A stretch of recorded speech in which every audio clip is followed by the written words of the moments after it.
Hey, hello. Today I'm going to be going over 23 book releases coming out in the year of 2023 that I have on my radar, on my reading radar. I feel like this list of books does a good job at showcasing just how all over the place I am when it comes to my reading life. Even though in recent years I just resort back to my safety blanket that is contemporary fiction, this list makes me look like a butterfly that's about to spread his wings and fly. I believe I can fly. I will have Goodreads links down below in the description for all of the books, so if any of them interested you, definitely go and check them out on Goodreads and add them to your TBRs. We've got a lot to cover today, so let's get to covering. First up, we've got The Stolen Heir coming out January 3rd. This is a spin-off to the Cruel Prince series, which I haven't finished yet, but I will get to it when I get to it. No rush, no pressure, no guilt. In it, we return to the world of Elfheim. Lady Nor of the Court of Teeth is using an ancient relic to create monsters with sticks and snow, and they will be the ones to carry out her revenge. Surin, the child of Lady Nor, has fled to the human world, and after finding herself in trouble, Prince Oak, heir to Elfheim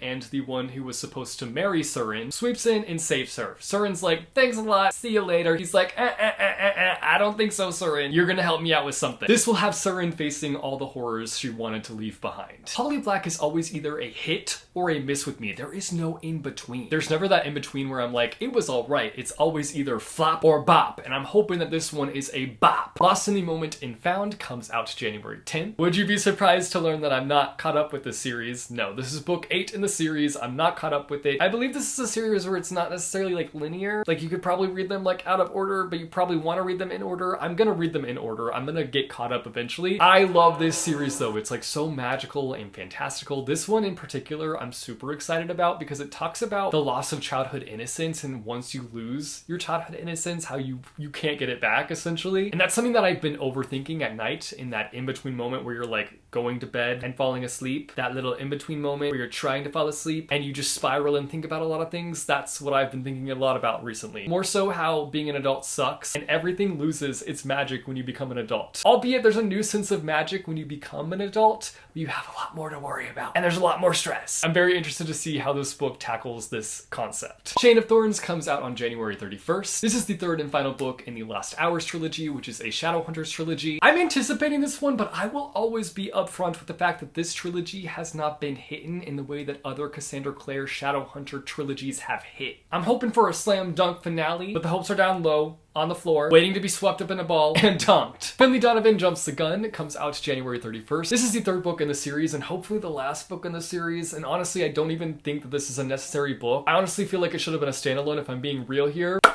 But at the start of the series, we were following a struggling author, and one day she is meeting with her agent at a Panera, and this girl overhears their conversation and ends up thinking that our main character is a murder for hire, and so she slips her a note and is like, please kill my husband, he's the worst. And Finley's like, I'm not a murder for hire, but she's also like, I need money, and so she ends up getting caught up in this like murder situation. I know I complain about it being expanded. I know it's weird to call books like this fun because there's murder in here and how is that fun, but these books are so fun. They're like so weirdly lighthearted. Even though there's like all these terrible things happening, it's still fun. The author manages to like spread this light tone throughout the story, and they're weirdly feel-good books. If you've read the books, you know. And if you've read them and you don't know what I'm talking about, then maybe I should tell my therapist about this.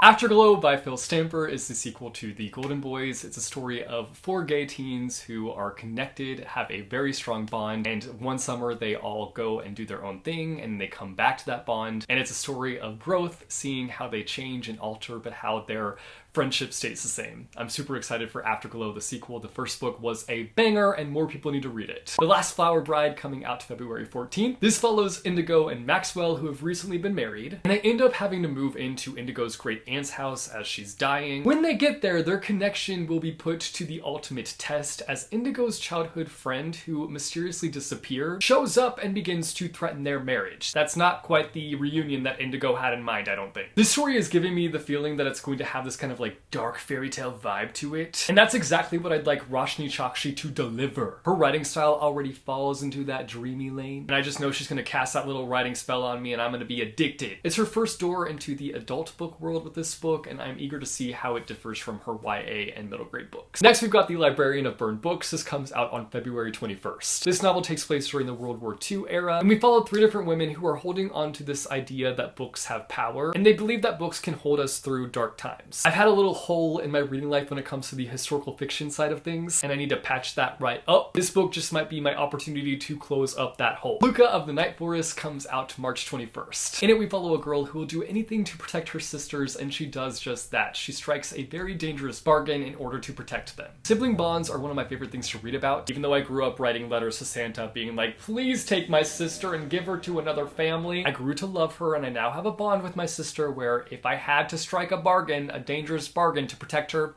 I'd do it in a heartbeat. Not saying that I want that to be my fate, like no thank you, but if it was my fate, I'd step up to the plate. Next, we've got Biography of X coming out on March 21st. This is the story of a woman who delves into the life of her wife who was once an art sensation. When a biography has come out about her wife that just does not do her wife's life justice, that's what kicks off her decision to delve into the past of her wife's life. Wife. How many times am I gonna say that? Hear me out. This is giving me Evelyn Hugo vibes, and if it delivers on those vibes, I'll be one happy reader. Number 11, Hamra in the Jungle of Memories comes out March 28th. This is a Malaysian take on the Little Red Riding Hood. In it, we follow Hamra, and her birthday has been forgotten by those around her, and so she decides that she is going to be rebellious and go into the jungle behind her house. But there are a lot of rules with the jungle, and she just disregards them, which is unfortunate. She should have stuck to the rules because now a were-tiger is on her butt being like, yo girl, you shouldn't have done that. I'm gonna curse you now. And she decides that she is going to go back into the jungle and set things right. This book sounds both charming and disastrous. I really want to read more middle grade books this year. I want to be very intentional about it,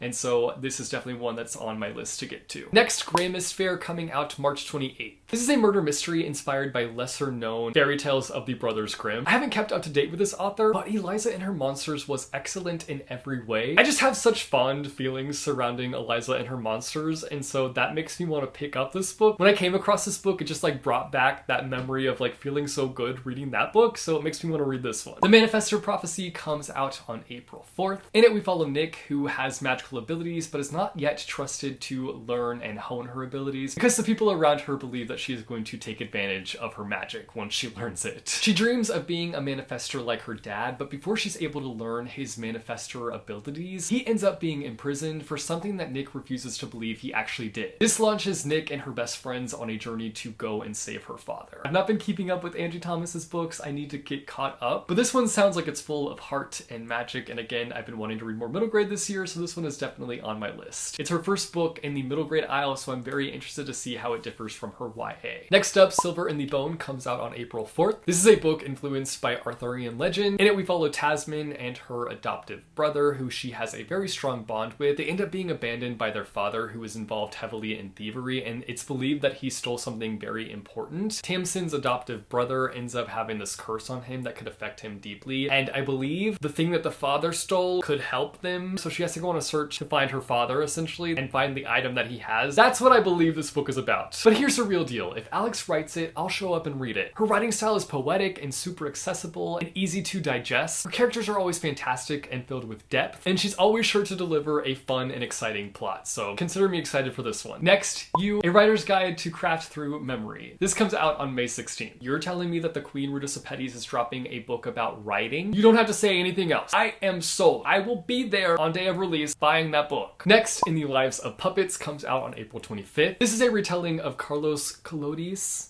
could be saying that incorrectly, The Adventures of Pinocchio. In it, we follow this inventor named Vic, and he ends up bringing back this robot that has like a very dark past, and so he kind of has to like deal with that dark past and him like waking up that robot. I've yet to read a book by TJ Klune despite his books being like everywhere. I feel like I see his books everywhere I turn. I see a TJ Klune book. I just have this feeling that his books are going to be right up my alley though, so if there's one that you would recommend me checking out before I check out this one, drop one down below in the comments. Is This Okay comes out on May 25th. After Harriet receives a medical diagnosis that completely shifts her reality, she begins to spend large amounts of her time online. The book, I believe, depicts what it means to be kind of chronically online and the negative impacts that the internet can have on one's life. This one, I believe, is supposed to have more of a comedic feel to it, which I'm all for. I'm all about that. As someone who like loves the internet, obviously I'm on it all the time. I'm posting content on it all the time. I do still see the negative side of it a lot. It can be a lot at times. I often find myself like doom scrolling scrolling, which is just the worst. I don't recommend that at all, but I'm eager to see how this topic is explored in this book. Next is The Wishing Game. This comes out on May 30th. A mega best-selling children's author one day just quits under mysterious circumstances. Years have passed and suddenly he's back with a new book and a competition, offering a prize that will change the winner's life forever. This is basically Willy Wonka, but with books. I grew up watching and loving Willy Wonka, so this has me very excited. The Queens of New York comes out June 6th. This follows three best friends who are navigating grief, love, racism, and Asian American consciousness as they spend one life-changing summer apart. This honestly is kind of giving me Golden Boys vibes. Just this idea of this friendship group and then they end up having to be apart from each other over the summer. I just love books that explore like the depths of friendship, and I am very excited for this one. Next, The Surviving Sky comes out on June 13th. This book is inspired by Hindu philosophy. We follow a couple doing everything they can to save their city, which resides in the sky above this jungle. It's basically like a floating city. It's being besieged by storms and they've got to do everything they can to protect it. I just love the idea of floating cities. Like, have that as your backdrop for your book and I will probably buy it and read it. Like that, there's just something about it. I love it. Next up, Counterweight comes out July 11th. I'm not gonna lie, I'm a little confused by this one's description, but something about it just really appeals to me. It's a sci-fi story that follows LK that has been working on an elevator into the Earth's orbit, making this tropical resort a gateway to and from our planet. I know that that description does not make much sense. I think it's one of those books where you're gonna have to get into it to like fully understand it. There's a part of me that just has this feeling it's gonna be one of those like trippy whippy books and I wanna be trippy whipped. So